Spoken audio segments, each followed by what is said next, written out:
Anthems of War by Sentient Robot, written by Ryan Dunphy.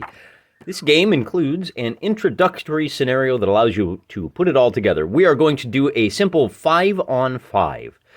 All 5 of our figures have a movement of 4. They all have 1 hit point. The difference is we've got 3 soldiers who have a physique of 3, dex of 1. Our archers have a physique of 1 and a dex of 3. They are all regular, and the only weapon that the archer has is a short bow. And then if we look at the equipment for the 3 soldiers, we have a longsword, speed 2, strength 5, light armor, and a shield, which gives them a total armor bonus of 3. This is what the terrain looks like in the book. And this is what the terrain looks like on my table. I don't have ruins, so I went with a little bit of an asymmetry here. Got a couple of houses that block line of sight, a couple of walls that provide cover, and then just a few trees to add a little bit more cover around either flanks. We're going to deploy here and here. And by we, I mean the humans and the elves. Obviously, you can see which humans have the bows. This is a 10mm figure. I can't remember who it's from. Probably Pendraken, but it is a girl, so it's a little shorter. It pairs well with our Splintered Light heroes, who are just a little bit shorter than our Ralpartha heroes. And then, of course, over here, we've got a full squad of the Ralpartha Europe elves. I think these are from the old Demon World line. The game begins in the traditional form of the initiative roll. We've got Team Red, Team Blue. Our elves are painted with bluish cloaks, so we will call them Team Blue. These are the orders. Remember, each of our regular troops, they're all regular, get 1 order per troop. If we had any irregular troops, they would get an instinct order that can only be spent on them. But we'll get to that. Team Blue rolls a 6. Team Red rolls a 1. That means that Team Blue is the active player for the first turn. This particular scenario does not have any victory conditions. It's an introductory game. I don't know how long we're going to play. We're just getting a feel for how the orders and the action and reaction system work.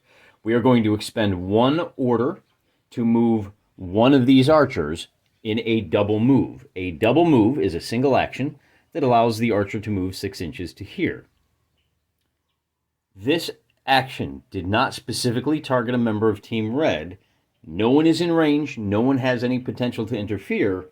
We are going to be able to, at least on this first turn, simply move all 5 of our elves. They are going to expend their orders to move the archers to there and our 3 swordmen to there. Remember that our archers have a range of about 6 inches, and this first turn is really all about positioning, and you'll see how I'm going to organize it. We'll use a double move to get this archer up to here. We'll use a double move to get our second archer up to the corner of this house. And then we will use, we will just basically bring, since we see a heavy presence over there, let's send 1 of our archers up to support this archer. And we'll send these 2 fighters straight up like so. The elves took turn 1. They did their entire activation. When they were done, turn 2 saw the humans as the active player. We now advance on to turn number 3. I was a little confused, I gotta warn you, that there are no explicit rules that say, oh, well, you know, on one turn you use all the actions, and on the next turn you have to roll for initiative. No. It's just alternating who gets to activate. So that first initiative roll, I think, is going to be fairly important. Our elves now get orders back for each of their figures, and now they have some choices to make. Where are we going to move each of these guys? And I think what we'll do is we'll start out by bringing one of these sword guys up to the corner of this fence right here. So this will be, because it's 6 inches, we're going to declare that a long move. Our bow has a range of 6 inches, which means that elf is still out of range. We still cannot react. So there's our first order for the elves. And here is our second order for the elves. We'll bring him up to the fence line. And then our third order will bring this elf around to about there. We still don't have any options for reactions on this portion of the turn. Now here we have, and again, we have a similar situation where these 2 elves are basically going to move up to here. And that is going to expend the final order for the elves. That's the end of turn number 3. For turn number 4, we now have some options to take. Let's start we know this guy is almost within the 6-inch range. Remember that the elves have spent all of their orders. In fact, we'll even just deplete those right off the table. Hey, they don't have any orders left. They may have wanted to save one for a reaction. But we didn't do that because we're still learning the rules. In this case, we're going to bring this archer up to here for his first action. And his second action will be to fire an arrow at this sword guy right here. The green archer is firing at a figure within range, within 6 inches, measured base edge to base edge. That is a toughness number 12. However, you add the dexterity of the shooting party, which is a 3, meaning we only need a 9 or better to hit. We roll a 7, and that is a miss, and this concludes that guy's order. Now, I could, if I wanted to, and I do, I'm going to go ahead and expend a second order to take a second shot. And this time, I am going to fire... Oh, you know what I forgot? Because this guy ran, there's an additional -2. So it's 12 plus the dexterity minus the 2 for the running, meaning that we needed an 11 to hit this guy. This time, for this action, firing a second arrow, the fact that we're taking an aimed shot means that we negate that running penalty. We could, if we wanted to, extend the range of the bow by 3 inches, but instead of negating the run, we would be adding an additional -2 to the 2-hit roll.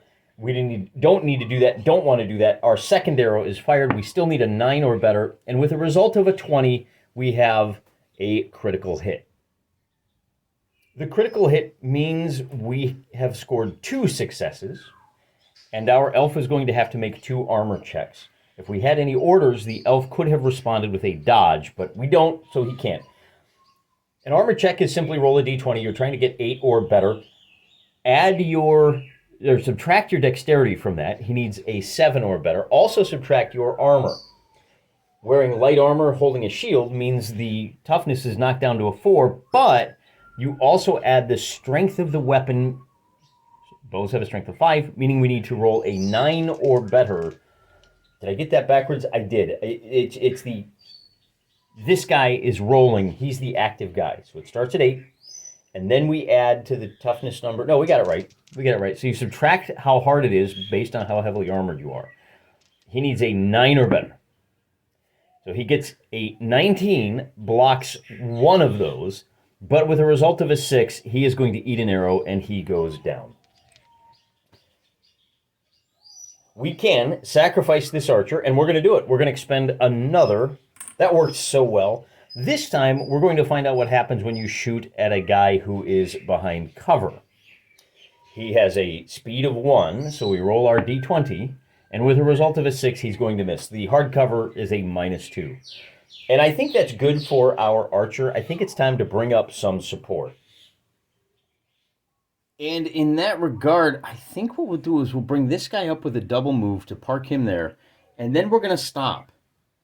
We're going to hang on to this order. We want to be able to react to one of these things that is about to happen. On their turn, the elves' order pool gets replenished.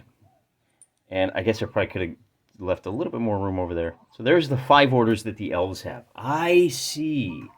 This is why introductory scenarios are your friend. We have the option of focusing on this portion. So really, because we have 5 orders, we only really want to use 3. We're going to hang on to 2 of them for next time. And I think what we'll do is we'll go ahead and bring this guy up in... First, we'll bring one of these archers up. We'll remove an order. And he is going to make a long move to here. And he's facing that way, right? And then we will bring, that's one. And then let's do an action-reaction. We're going to, at 4 inches away, now, when you're playing 2-player, what you really want to do is declare your moves first. This sword guy is going to race around the corner and attack here. That is the one action for the move. The second action for the attack only costs 1 order, so we'll flip that out of the way. And look, we have 1 reaction. So we will use that reaction in this melee.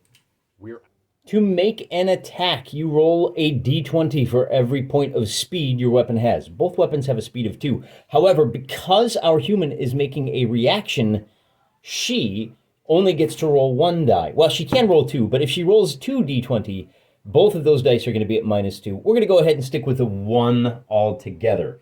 You have a toughness number of 12, but you add your physique to the die roll, meaning all 3 of these dice have a toughness number of 7 to see if they wound or not. And we get a total of 3 hits altogether. So our elf is going to have to make 1 armor check, and the elf's armor is, I think these guys are a little heavy, fairly heavily armored. Oh, the sword also has a strength of 5. So we're at the same situation where you've got a strength of 5 versus a total armor of 4. That is the light armor, the shield, and the dexterity, meaning that the toughness of 8 goes to a toughness number of 9. And with a 20, our elf is going to be just fine. Then our human has to make 2 checks to see if she can survive. And with a result of a 13 and a 15, she passes both, so play will continue. Our elf player still has 3 order tokens. We're going to use 1 to make a full-on attack. In this case, because our human does not have any orders left, we are going to be rolling 2 dice to see if the elf can attack. Regardless of what happens, even if our human succeeds on all the armor checks and no damage is done, she is going to be pushed back 1 inch, which will push her into contact with this archer, which will knock her prone. All of the same modifiers apply. We are dealing with a physique of 3, and that means we need a 9 to hit. We get a score of a 17 and an 18. That is 2 hits. We will roll for the armor checks, and we get a 14 and 14. So both of those armor checks are successful. She is pushed back 1 inch, which knocks her to the ground like so, and that is where the elves are going to pass. I'm going to hang on to those last 2 actions for the opponent's turn.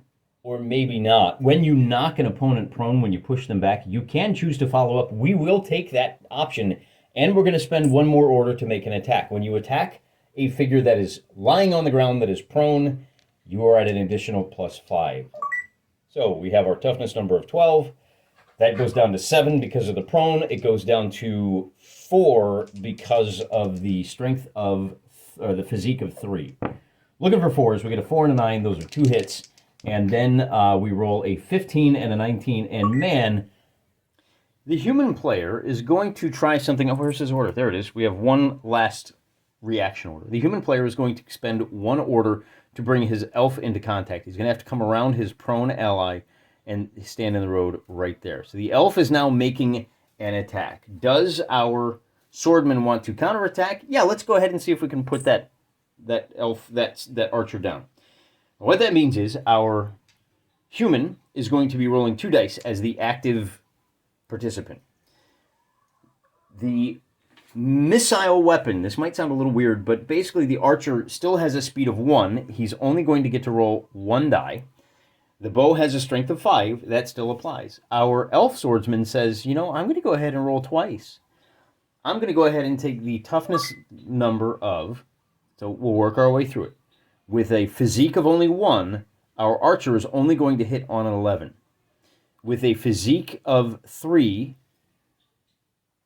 -2 for rolling 2 dice, the elf is also only going to be hitting on 11s. I think I got all that right. It's going to be 11 for all of these dice. Every 11 or better is a hit. And we get a total of 3 hits. This might have been a mistake to bring an archer into hand-to-hand combat. We have to roll 1 armor check for our big boy, who is going to be succeeding on an 8. Minus all of his armor, it's going to be 7 plus the weapon strength, which is 5. He is succeeding on a 12 or better. And his save is 13. He is fine. Now our archer has to eat 2 attacks. And with a 4 and a 15, the 4 is a failure, so he goes down. Yeah, that didn't work out well at all. All right, important lesson. Don't send a bow guy into a big boy fight.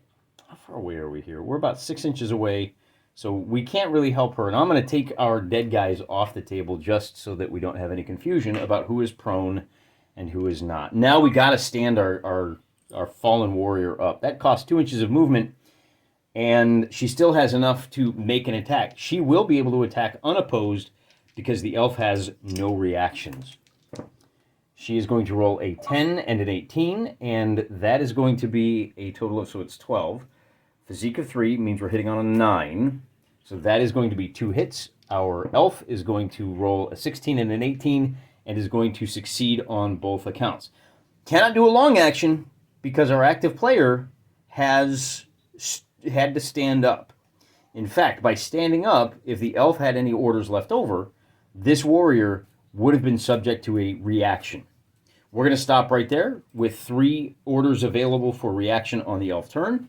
The elves are going to get their 5 orders back, and this presents them with a little bit of an opportunity. They've got a 2-order advantage. And I think what we'll do is we'll... what are we going to do?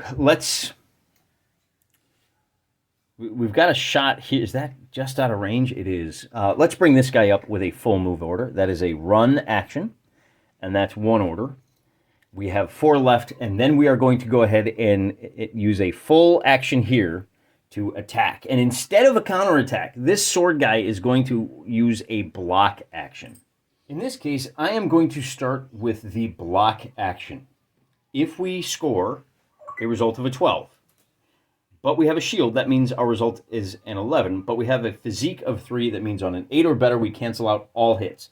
With a result of a 20, or excuse me, I think we cancel out 1 hit with a success. With a 20, we cancel out all hits, so the elf is not going to be able to penetrate. There's not even there's no need to even check at this point, because the elf will not be able to, even if he hits twice, both of those will be blocked out.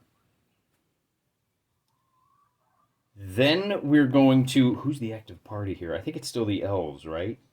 We're going to use 1 more action to, since they're not interested, we're going to run him up to, oh, you know what though? If we move this guy, this archer, oh, that's our archer. What am I worried about? We're going to use a full attack, a full move. Now, we don't have an attack option, but we're going to be able to move to right there. And what that does is it protects us from this shooty boy.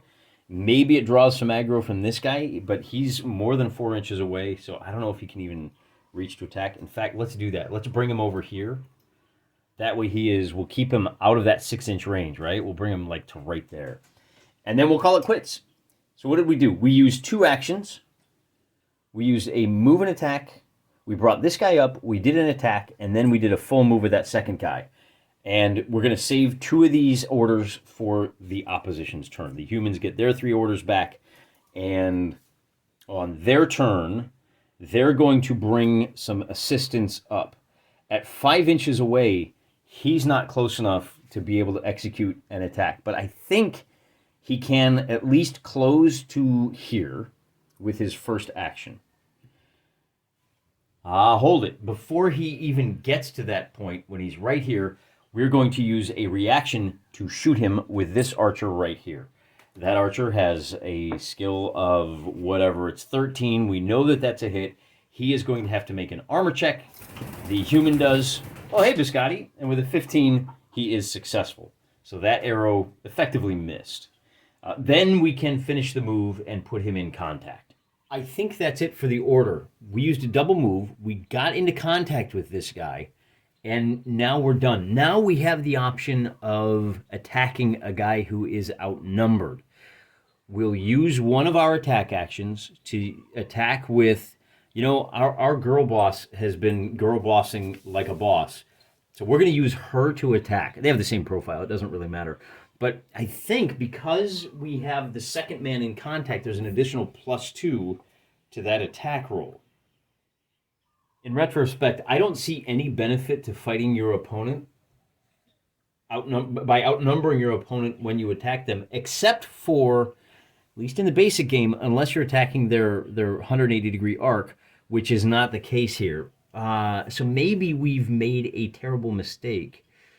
Except that being engaged in melee means that he can't be shot at by this archer. So I think we'll let it ride, and we will just do our standard attack. And we're going to counterattack on the part of the elves. So what do? We stood her up and attacked. We did a long move, and then we're going to do our attack and counterattack. So it's going to be 1 die for the elf, 2 dice for the humans, and all of the usual modifiers apply. We are looking to score a total of 9, and we get a single hit for each of the parties involved. And we're going to make armor checks. The blue die is for the elf, and the elf fails, and our human succeeds, and that is going to put the score at 2 swordsmen down for the elves. And with 2 actions left, we're going to wait and hold on to those for reactions. It will be the elves' turn. The elves get their full pool back, and we're going to start by taking a shoot action against this guy. Now, bear in mind, this guy ran last turn, which means the shot is going to be at a -2. That being the case, why don't we go ahead, if we've got -2 either way, she's probably in range, but she's behind the guy, so I don't think we have any real choice. We're going to fire, and now, this is a full action. Oh, that's what it is. The full action negates the run, right? We take an aim shot, so this will be just a straight up, can you roll a 9 or better? Our hero here can opt to dodge, and we will do that. And we're going to start with the dodge, because that will allow him to move 2 inches out of the way. We roll a 5. That is a failure. He does not dodge. Now we can roll to see if we hit with the bow. And with a 1, we fail. We'll take a second shot with the same guy. And do we dodge? Yeah, let's go ahead. We've got the order. We'll get it back here in a second. So we'll start with the dodge. The part of the human, once again, we get a 5. And then we roll to see if we do our 2 hit. And with an 18, that is going to be a hit. Our human has to make a armor check. And with a result of a 14, he is successful. Let's go ahead and take one more shot. With no reactions available to him, this is just a simple 2-hit roll. And with a 19, we have scored a success. We do our armor check, and with an 11, we have a total toughness number of 8. -4 is 4. +5 for the strength is 9. That is also a failure. And with 3 shots, that's where we stop and say, you know what, this just isn't working. Let's go ahead and turn things over to the humans. The humans have a total order pool of 5. We'll line them up nice and neat so you can see how many they got. And we're going to start by bringing this human over to here.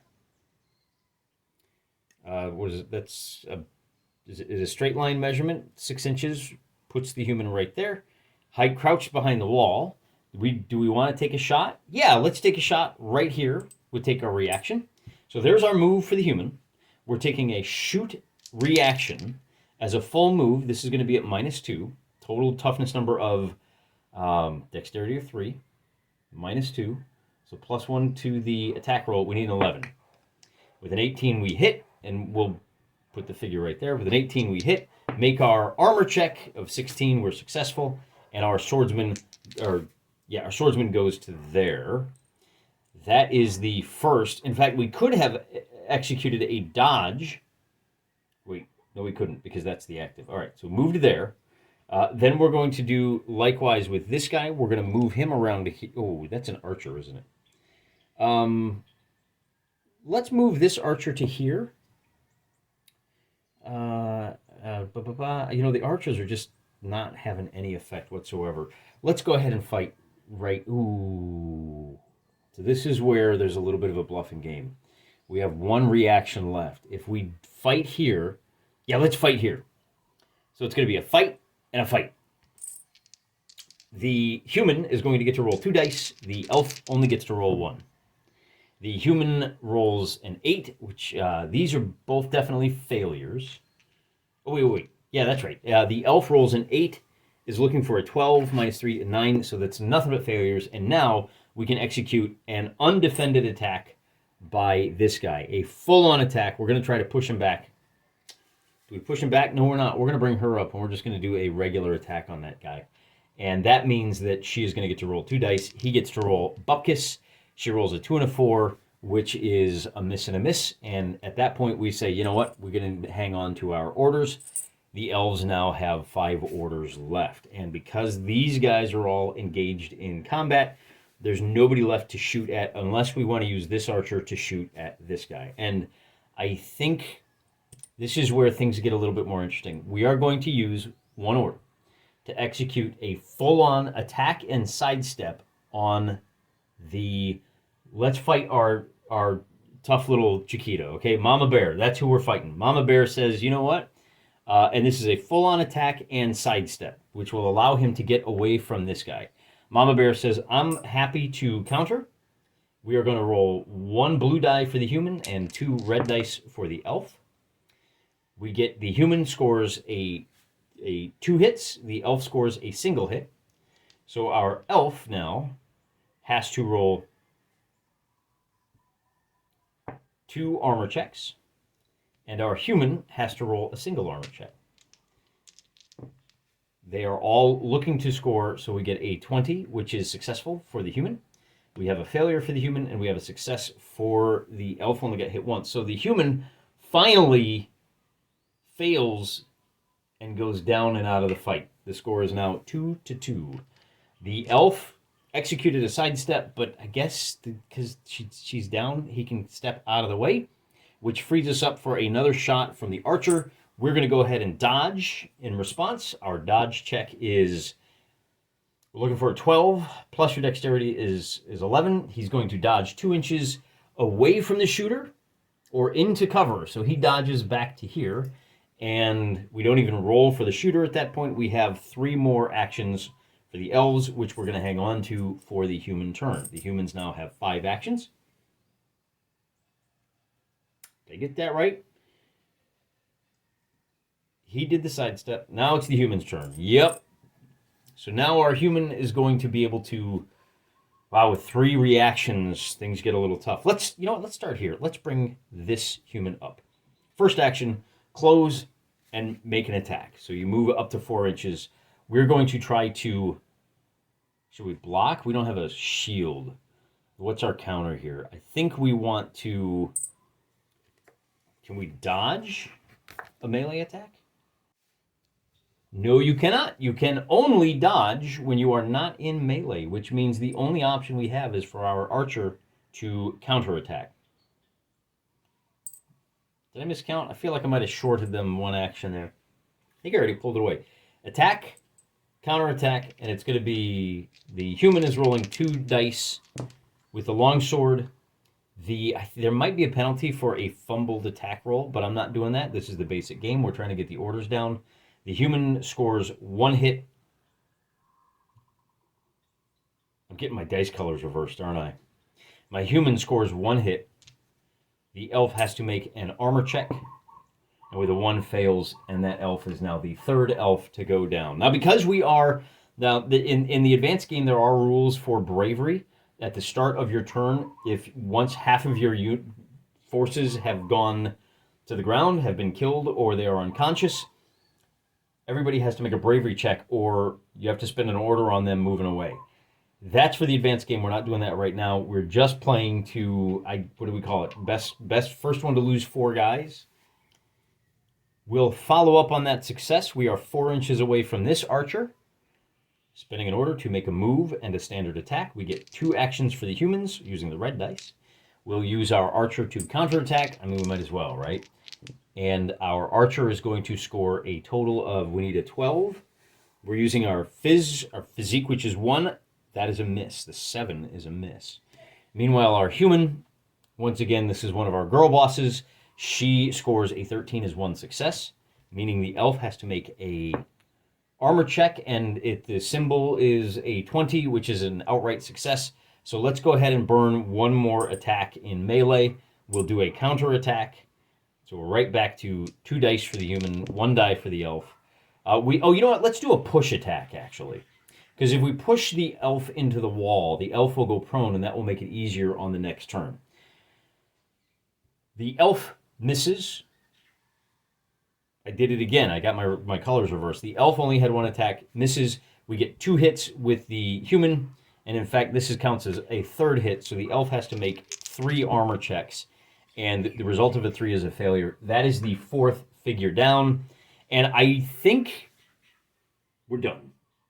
And with that, the humans have successfully driven the elves from the land. He's going to skedaddle because he is the last remaining elf.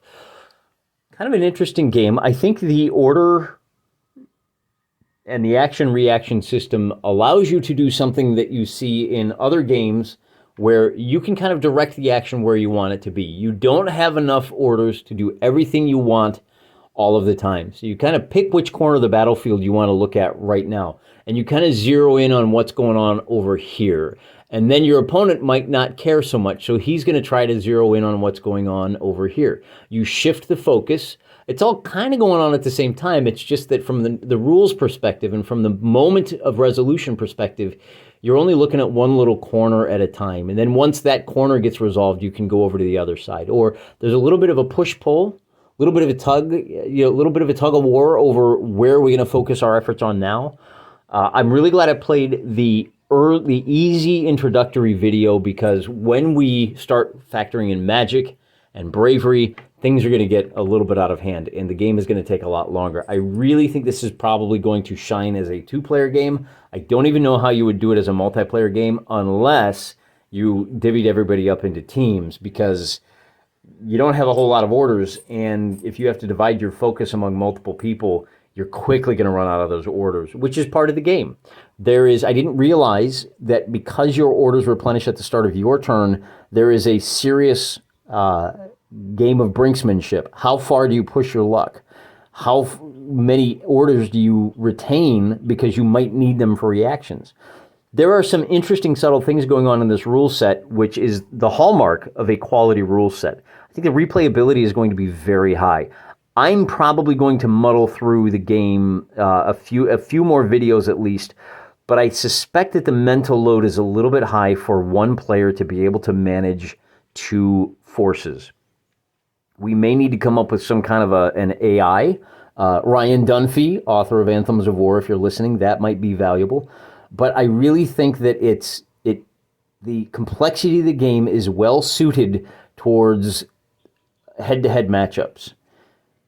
Not so much. The other issue is for solo play, you really do a lot better for systems where one side takes all of its actions and the other side takes all of its reactions. It's a lot easier to flip the chessboard around, if you will, and look at things from the point of view of the black pieces than it is to play a game like this solo, where you're constantly trying to split your attention and split your empathy for both sides at the same time. So great game. I'm not sure it's going to enter my regular rotation, but I do definitely want to play through a few more scenarios before we move on. Till next time, I'm praying for you.